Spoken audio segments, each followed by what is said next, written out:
Did you know that heart disease is the #1 killer of women? I didn't, until it happened to me. All women need to know that cardiovascular disease is the #1 killer of women. Know your family history and talk to your doctor about heart disease. Awareness may make the difference between life and death.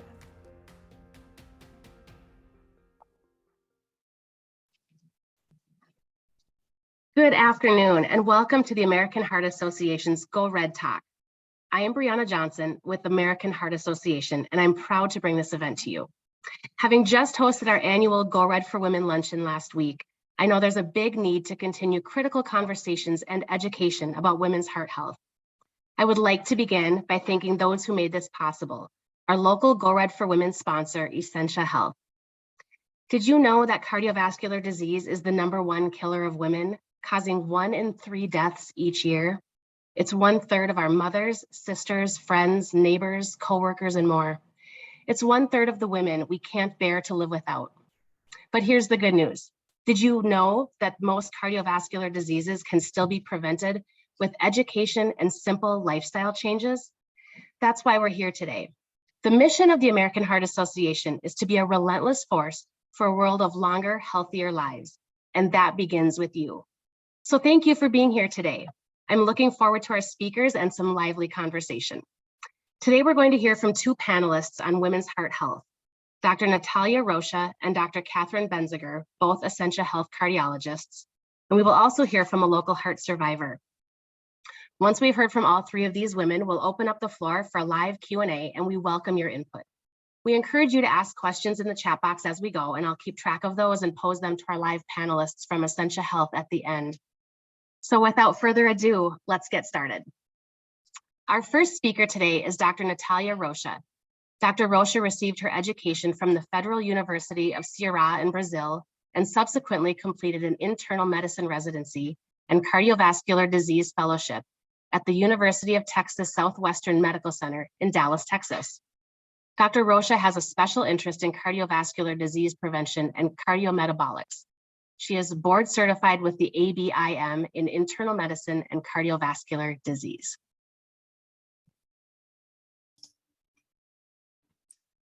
Hi, I'm Natalia Rocha, and I'm a learning visit cardiologist here at Essentia Health. And it's my pleasure to be here on the Go Red for Women to talk about how to prevent heart disease in women. And I'm going to start off with some bad news. So it seems like when it comes to knowledge about the impact of heart disease in women, we seem to be going backwards.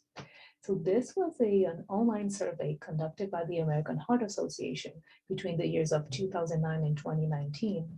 We see here on this graph that when they asked women what was the #1 cause of death, in 2009, 65% of them responded correctly that it was heart disease and heart attacks. In 2019, that number dropped to around 43%. We know that this is very important because knowledge is prevention. We know for a fact that cardiovascular disease is the leading cause of death among women. Heart disease is as common in women as it is in men, and it is under-recognized, undertreated, and not less deadly. In order to prevent heart disease in women, we need to know what causes it. And women have traditional risk factors like diabetes, elevated weight, elevated blood pressure, high cholesterol, smoking, and family history of heart disease. But they also have to deal with sex-specific risk factors, such as hypertensive disorders of pregnancy and gestational diabetes. We know that pregnancy may unmask heart disease and also be a clue to what is going to come in the future. When women have any type of hypertension problem during pregnancy, such as gestational hypertension, preeclampsia, postpartum hypertension, as well as those that have had preterm and underweight babies, are at higher risk of developing hypertension and heart disease in the future. Similarly, those that have had gestational diabetes are at higher risk of developing frank diabetes and heart disease when they get older. Let's talk about symptoms. We know that as with men, women's most common heart attack symptom is chest pain or chest discomfort. But women are also somewhat more likely than men to experience more atypical symptoms, such as shortness of breath, nausea, vomiting, back pain, jaw pain, fatigue as the symptom of their heart attack. In order to prevent heart attacks and heart disease in general, these are 5 things that I recommend.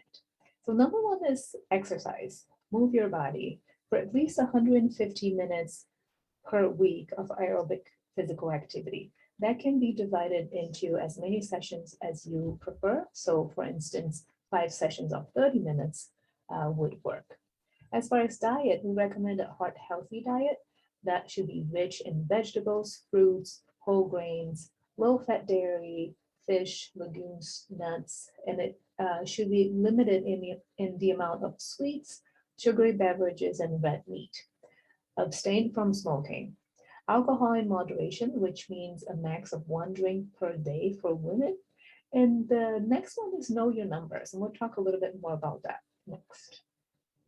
So these are the numbers that we recommend you knowing. So know your blood pressure. A blood pressure less than 130 over 80 is what we recommend. Blood sugars. So know your A1C. That number, if it's between 5.7 and 6.4, that is in the pre-diabetes range. And if it's more or equal to 6.5, that is in the diabetes range. So knowing that number can be very helpful. Know your weight or BMI. A BMI between 18.6 and 24.9 is the recommended. And know your cholesterol numbers. Ask your provider to check your cholesterol if that hasn't been checked in a while. And they should be able to help you with what to do about those numbers, depending on if they're high or not. So knowing the importance of prevention and risk factor control, Essentia launched its cardiometabolic clinic. We are actually part of a cardiometabolic center alliance, which is a nationwide group of cardiometabolic clinics with one goal of reducing cardiometabolic risk. In our clinic, we are a specialized program that was developed to tackle every single risk factor that the patient might have for heart disease. So in our clinic, we can see patients that either have had a history of heart attacks, strokes, heart failure, or that are at high risk of having that. Those with diabetes, pre-diabetes, insulin resistance, patients that have high cholesterol or elevated triglyceride levels, patients with high blood pressure, obesity, or excess body weight, those with family history of heart attacks and strokes, and patients with sleep apnea. Patients can be referred by their PCP or they can self-refer to our clinic.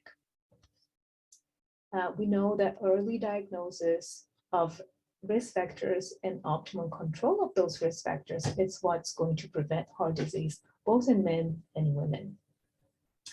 Thank you.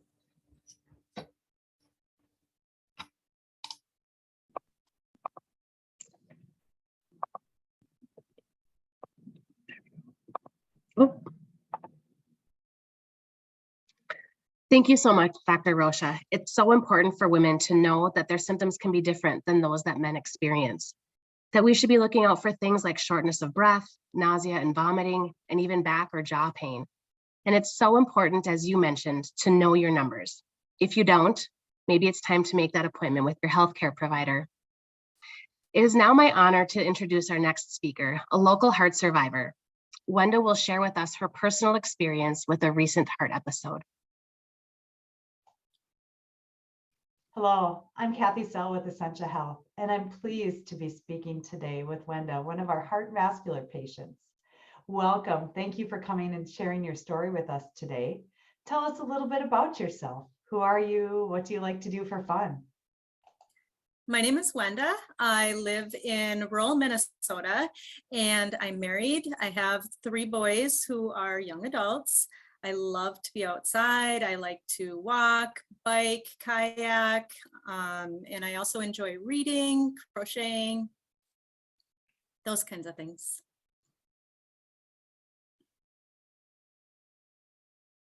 I know from talking to you in the past that you've had some health experiences over the last year. Tell us about that. What has happened in your life? So last November, I ended up having a heart attack. To kind of back up and preface that, so prior to that, last kind of early fall, I had started having some odd symptoms, and I didn't know really what was going on, but I knew something wasn't quite right. Every day I usually go for a walk outside, and I started to notice that my walks were getting shorter and I wasn't walking as far as I normally would. When I was at work, I was one who often would take the stairs versus the elevator. And I noticed that I would sometimes choose to take that elevator more than I would do the stairs. And really at first, when I was outside, I would notice that I would get, sometimes when I was walking, I would get this burning in my neck. And it wasn't like a sore throat or anything like that. It was more of like a burning sensation in like the muscles or the skin of my neck. And it didn't last for a long time. And at first I thought, well, it's probably just my allergies. I have allergies in the fall, and that's how it's affecting me this year. And then there was one day, and I also noticed, like when I was walking like out of work or just in general, I was walking slower than I normally would. And I had one day where I was walking out of work and I was walking real slow, and I noticed this burning in my neck. But then when I got to my vehicle and sat down, everything was fine. So I just went about my business, and I got home and I went for my walk, and I had come in the house, and I was kind of leaning against the counter, and something just didn't feel quite right. And I had this burning in my neck, but then it got better. And then that same night, I was carrying laundry upstairs, and I had the same thing happen. So at that point, I decided something was wrong, something wasn't right. So I had gone into our local emergency room, and they checked me out, did an EKG, and did all kinds of other things that they thought might be going on. But everything came out fine. Everything checked out good. Doctor encouraged me to make an appointment with my regular family doctor, of which I did. And I had actually already had an appointment because I knew something wasn't quite right at that point. So I was supposed to go and see my doctor, and I had called and told them that I had been seen in the emergency room, and they had, scheduled an appointment for me to come in. Unfortunately, I didn't make it quite to that appointment. I continued to have some similar symptoms, but they always resolved. It was as soon as I wasn't doing any type of exertion in any way, they resolved. And it wasn't that I was short of breath or anything like that. I just had this burning in my neck, and I just didn't feel like I could do as much as I normally would do. So there was one night I came home. I was tired. I was much more tired than normal. And so I had taken a nap after work, and then I had gotten up and I went upstairs to go to bed. And when I got to the top of the stairs, I sat down, which I never would do that ever. And I remember telling my husband, something is wrong. And he's like, you need to go to the doctor. And I said, yep. I sat there for a minute or two, and everything had resolved. And so I said, I'm going to the doctor in the morning. I'm just going to go. I will go into urgent care or wherever. And so I went to bed that night, and I woke up a little after 2:00 in the morning. And when I woke up, I had this severe burning in my neck. It was worse than I had ever experienced prior to that. And then I also had left arm pain. I never had any chest pain. I never had any shortness of breath. I didn't feel, any other symptoms other than this burning in my neck, this left arm pain. And I just didn't have the energy that I felt like I should. I just couldn't do what I normally would do as far as any type of walking or exertion was concerned. So I got up and I went into the bathroom, and I'm like, what is going on with me? Because I didn't want to wake anybody else up, of course. And at that point, I sat there and I said, what should I do? And I thought about it, and I decided I can't wait to go to the doctor because there's nothing they're going to do for me. I need to go to the emergency room. So I went and I got dressed. I woke my husband up, and he took me to the emergency room at our local hospital, which is an Essentia hospital. And I remember when I was checking in, the lady said that I could have a seat. And I was like, no, nope, can't have a seat. I need to be seen right now. And so she went and got a nurse, and they came and got me. They took me back into the room, and the nurses and the doctor did their exams. They did an EKG, they took some labs. And at that point, the doctor came in and talked to me, and he informed me that I was having a heart attack. And so he told me it was a STEMI and that it was an emergency. And so at that point, they contacted the hospital in Duluth, the cardiology department up there, and they called an ambulance to come and get me. And they transported me via ambulance to Duluth, and they took me directly into the cath lab.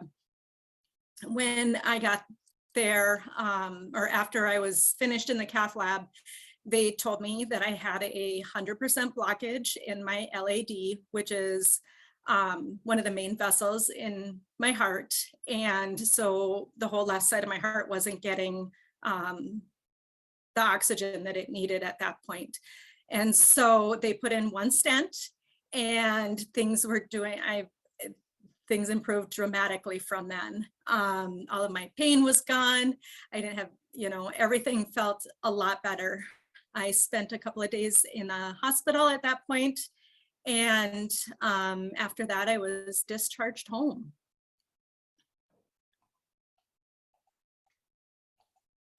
Well, I would think that that was probably a very scary feeling, and that time must have felt like it took, that everything slowed down and just felt like this was a surreal thing. I mean, I would anticipate you didn't have any idea this was happening, and that's one of my questions. Did you have any signs? I mean, you shared a little bit that you'd had this appointment, but just in life, did you have any signs over the years, any family history, anything else that would have had you say this could have been a possibility? So I am 47 years old, and I had a heart attack, and no one in my family has ever had a heart attack under the age of 50. My parents are both in their 80s. They both have high cholesterol, and they've been treated for that over the years. But neither one of them have had any cardiac events or strokes or anything at a young age. My dad's uncle had heart attacks in his 50s, but he's now in his 80s and doing well. And every time I went to the doctor, I never, my cholesterol was borderline, but it wasn't anything, it wasn't crazy. So I wasn't being treated for that. I never had high blood pressure. I'm a non-smoker. I've never smoked in my life. I'm not, a heavy drinker or any of those things. So I didn't have any of the typical risk factors, and especially being as young as I am, it wasn't expected that I would be having a heart attack at that point. I was overweight, but not like crazy obese or anything like that. So, I did have a family history though, where, we had high cholesterol in our family. And that is, definitely something that put me at risk, and I didn't realize how significant that risk was for me until it happened. My dad does have also some pretty severe coronary artery disease. Luckily for him, his heart he's grown some collateral vessels, so he's never actually had a heart attack, even though he has blockages in the vessels in his heart. So he luckily at 80 plus years old hasn't had to experience that up until now for me. Yeah, well, we're certainly glad that you're doing better, that you're healthy. How has this changed your perspective on life? What changes have you made as a result of this experience? So when I was released from the hospital, I was referred to the cardiac rehab program. And I have to say that has been amazing for me. That program there's an exercise piece to it. There's a dietitian that you meet with. There's somebody who helps with stress management. So all of those people in all of those roles helped me significantly. So it was a 12-week program for me. It was 36 sections. And I met with a dietitian a few times. She taught me how to read labels and, you know, what were the good fats versus the bad fats, and, you know, about sugars and, you know, added sugar versus the natural sugars, and just a variety of different things. And so I've learned how to read labels. My exercise has increased significantly. I walk 2 to 3 miles at least 5 times a week, in addition to some strength training. And I have lost over 30 pounds since I had my heart attack in November of 2021.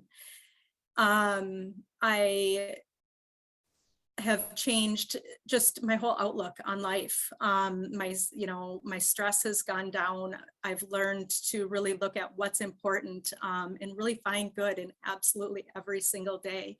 And, you know, just loving every single day and loving life. Well, like you said, you're young. On the surface level, you didn't really see that there were any signs. So what advice would you give to other women about taking care of themselves and their hearts? So I would say it's really important to go to the doctor on a regular basis, get those annual physicals. It may not seem like you're doing a lot when you're there, but it's really important. Know your family history, share your family history with your doctors. Be aware of your own body. Listen to what your body is telling you. It's always telling us things. Treat your body well. We only have one body, and we only have one chance to treat it well. And so luckily I've been given a second chance, and I've made some serious changes, and it feels good. And just remember that tomorrow is never promised. Enjoy every day, laugh, have fun with the people that are around you. Can't argue with that advice. That's wonderful. Thank you for taking the time to share your story. I know that many women listening today will be taking this to heart, literally, and making changes, being aware of their bodies, and talking to their doctors. So thank you for making a difference. Thank you for having me and letting me share my story.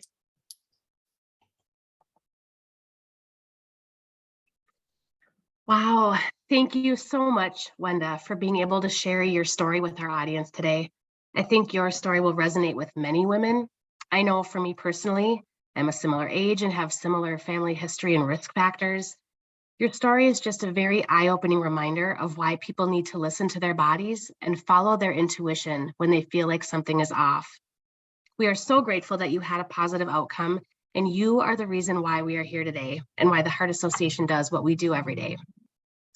It is now my pleasure to introduce our final speaker for today, Dr. Catherine Benziger. Dr. Benziger is a cardiologist, public health expert, educator, community volunteer, mother, and friend. As medical director of heart and vascular research at Essentia Health, her professional career focuses on better understanding health disparities and clinical trials that aim to improve prevention and treatment of heart disease. Her clinical practice focuses on cardiovascular disease prevention and lipid disorders. She mentors students and is actively involved in the American Heart Association and American College of Cardiology, both locally and nationally, to help promote women in cardiology and heart disease prevention. Dr. Benziger was voted a top doctor in Minnesota for cardiology in 2019, 2021, and in 2022. She's going to share some great advice about how we can continue to take care of ourselves while juggling all of the things on our plates every day. Welcome everyone to Northland Go Red for Women. My name is Dr. Katie Benziger and I'm a cardiologist at Essentia Health in Duluth, Minnesota. Today we're going to talk about your relationship with your heart and all women's relationships with their heart. But first, I want to tell you a little bit about mine. On the right is a picture of my mom's side of the family. She was one of 5 children. Her father had his first heart attack at age 36. In red here, you can see some of my family members who are dear to my heart who have all suffered cardiac events. One, my uncle in the sunglasses, even underwent a heart transplant because of heart-related problems. Do you know that 1 out of 2 women will be impacted by cardiovascular disease in their lifetime? Do you know heart disease is the leading cause of death in women? It's a closely held secret for reasons I'm not really sure, but today we're going to make this personal. It was a warm July day in Seattle. A 28-year-old patient went in to see her OBGYN, pregnant, legs swelling, blood pressure was elevated. She was only 36 weeks pregnant. Within 24 hours, she was admitted to the hospital, rushed to labor and delivery, and urgently brought to the operating room for a C-section. 15 minutes later, she had a little baby boy, 5 pounds, 9 ounces. That was me, and that was the day I became a mom. This is my story. My baby shower was scheduled for the following weekend. My son here, named Theodore, was a tiny peanut and had to stay in the hospital for almost a week. We quickly became accustomed to his rigorous schedule of feeding every 3 hours, around the clock at 3, 6, 9, 12, and not sleeping very much. It was the longest week and probably month of my life. He's now grown up and he's almost 5 feet tall.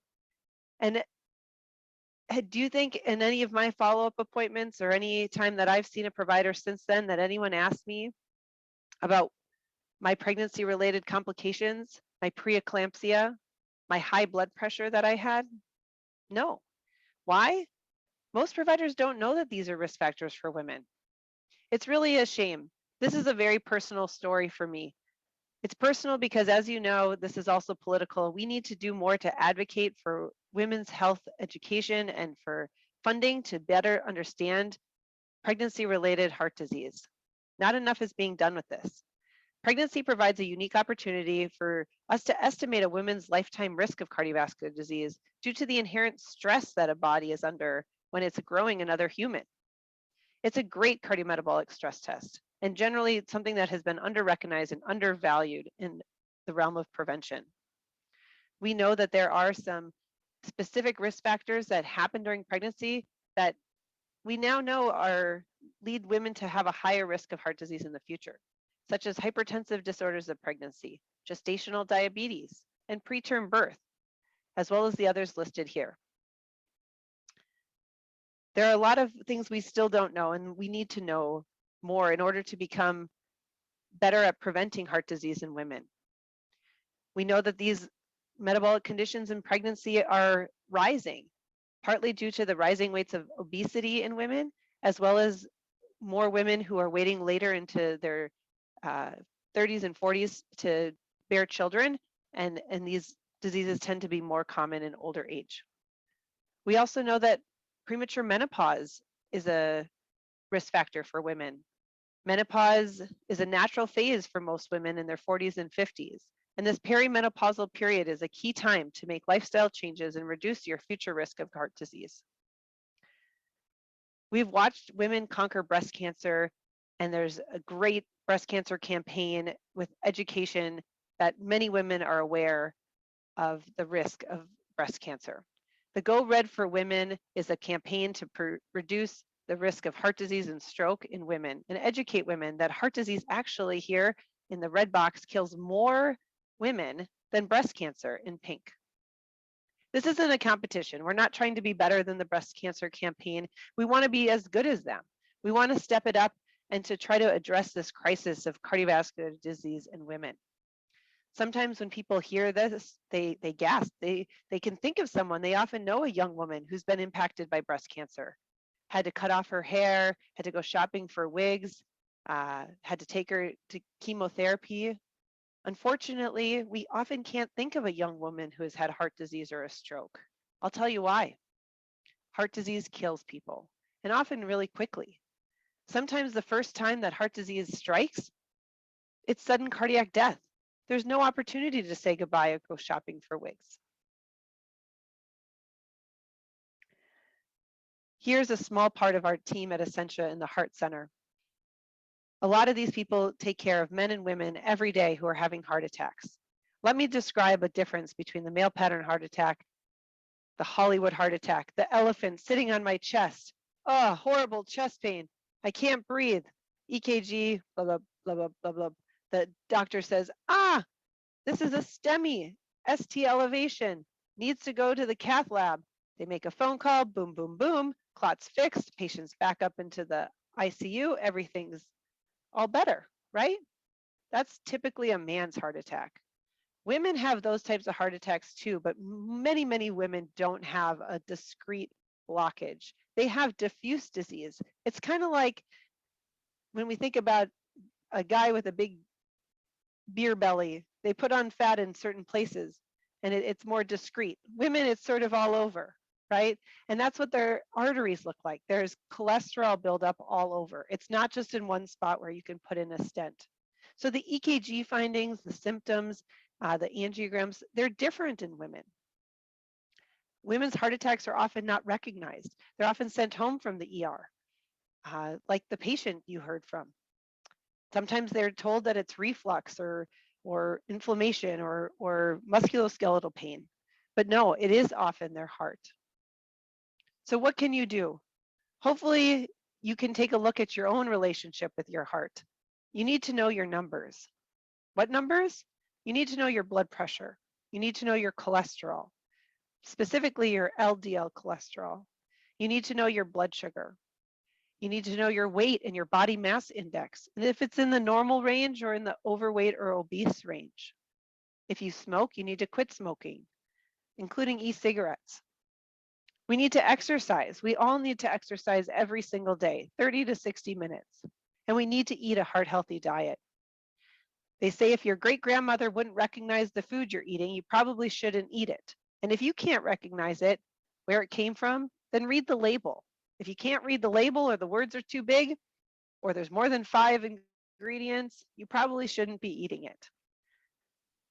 Shopping in the outside of the grocery store is the best way to shop. Stay away from those middle aisles where they have a lot of foods that say low sodium and low cholesterol, but are really mostly processed and not very good for your heart. Here are some things that are healthy for your heart. And we could all be more active. We know that those with chronic conditions like diabetes, high blood pressure, high cholesterol, and kidney disease also need exercise, not just those who are healthy. Women here in this graph are in the red bars and men in the orange, and you can see that those who have more activity on the right have lower rates of chronic disease. The more exercise that we can get, even incremental, going from mostly sitting to doing some walking every week, or even getting up and doing a fitness class at the local Y. Any amount of exercise is beneficial. In summary, I want you to take charge of your heart. I want this to be personal. Here I am on the right at Cub Lake and Rocky Mountain National Park. This area was devastated by one of the largest wildfires in the park in 2012. It was started by a match. The quote on the left reads, "Whoever said the small things don't matter never saw a match start a wildfire." We can all do small things to make our hearts healthier and make our risk of heart disease go down.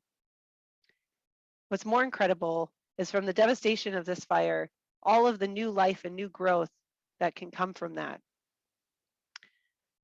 I implore you to join the American Heart Association and the Go Red for Women campaign. Breast cancer, as we said, it kills women, but heart disease kills a whole bunch more. If we can be as good as breast cancer and give women a new charge, a new fresh breath of life, we would have a lot of lives to save. Thank you for your attention. Cardiovascular disease is the #1 killer in new moms. Cardiovascular disease can pose a threat to a woman's heart health during pregnancy and later in life. If you're thinking about getting pregnant, talk to your doctor about your risk factors and how pregnancy can impact your health. Losing one woman to heart disease is one too many.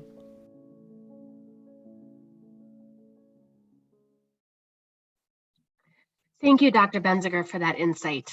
And thank you for sharing your very personal story with us. You bring up a lot of things that we don't talk about enough with maternal health and pregnancy-related cardiovascular disease. And as much as I know, working for the Heart Association, it's still shocking to me to hear that 1 in 2 women will be impacted by cardiovascular disease in their lifetime. As Dr. Benziger mentioned, there are a lot of resources available to help you in your journey to live a heart-healthy life. A few of them are listed on the screen now. A link was posted in the chat box, and a follow-up email will be sent to each of you in a few days with all of this information as well. In addition, please don't hesitate to reach out to your healthcare provider if you have any questions or concerns about your health. They should always be your primary source of information. At this point in the program, we are going to open up the conversation to the community for the remaining 10 minutes or so. Joining us today are Dr. Catherine Benziger and Dr. Nicole Warden, both from Essentia Health. You've already met Dr. Benziger, who spoke just a moment ago. And we also have Dr. Nicole Warden joining us. Dr. Warden is an interventional cardiologist who joined the Essentia Health Heart and Vascular Center in 2018. She received her medical doctorate from the University of Iowa, where she remained to complete her training in internal medicine, cardiovascular diseases, and interventional cardiology. She currently serves as the medical director of the STEMI program, which has led many statewide initiatives for the care of patients with acute myocardial infarction. Dr. Warden has won numerous awards, including a 2015 Women in Cardiology Training Award for Excellence. Her interests include high-risk percutaneous coronary intervention, mechanical circulatory support, extracorporeal membrane oxygenation, and care of women with cardiac disease. Hope I got all of that right. I do have some questions now that were asked via email in advance, but I encourage you to fill in the chat box as we're talking with any questions, thoughts, or comments so I can share them with our panelists now. The first question we had posted was, can you discuss the emotional impact of being a survivor? Recommendations as you navigate your healing, both mentally and physically. Well, what I would say is it's extremely common for my patients, whether they're women or men, after they have a heart attack or a different cardiac event, and they realize, they thought they were a very healthy person beforehand. They realize that maybe they weren't as healthy as they thought, and that they're not invincible. And so they oftentimes get through the acute event just fine, and then they come to clinic later saying, I'm having a lot of trouble. I'm afraid something bad is going to happen to me again. And I say, you can't suffer in silence. You have to talk to somebody. And whether that is somebody in your family or, a professional, there's psychologists and psychiatrists and really good people who can help. Even your primary care physician can help when you are suffering after a cardiac event. Your heart may be okay, but you haven't, said, you haven't realized the full impact it had on you in your life. So it's really important. I agree with that. I think it can be shocking to a lot of people to have to take all of a sudden a handful of medications in the morning and a handful in the evening, as the survivor talked about. And it's not just heart attacks, right?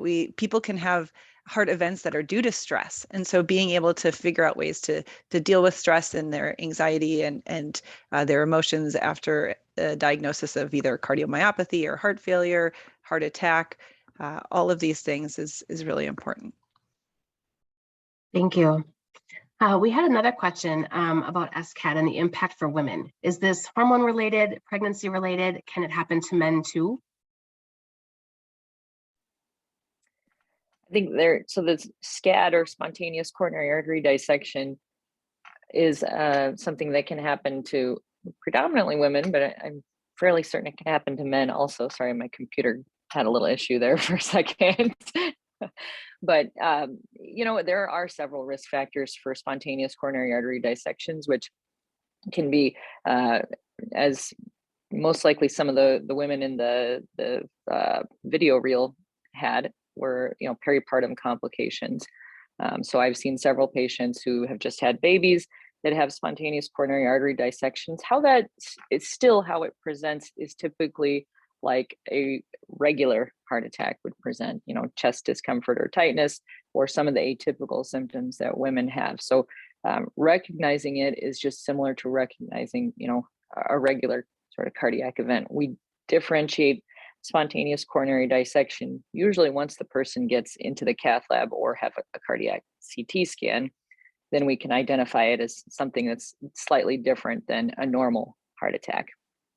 And it also can be set off not just by peripartum events, but also by, hypertension events and other stressful events in life. And sometimes we don't know why it happened, and I think that's even harder for people to understand is, they had absolutely no risk factors. And, you're telling them that one of the walls of their coronary artery, split. And typically we don't treat that with a stent. It typically does heal on its own. And so that is even more scary for people, because they say, oh, I had this problem with my artery and it doesn't even get a stent. It has to heal on its own. So it can be a really anxiety provoking experience for women when they have a spontaneous dissection in an artery. And unfortunately, there's about a 5% chance of it recurring again in the person's lifetime. So they really need to work on all of their risk factors. And it's an area of evolving research. So we'll know more with time, but we don't have a perfect idea exactly how to care for people who have a spontaneous dissection. Okay, thank you. I have another question. My doctor says I should take a statin, but I'm afraid that I will have side effects. What do you normally tell patients about statins? I think statins are life-saving medications, and they can cure a disease of high cholesterol.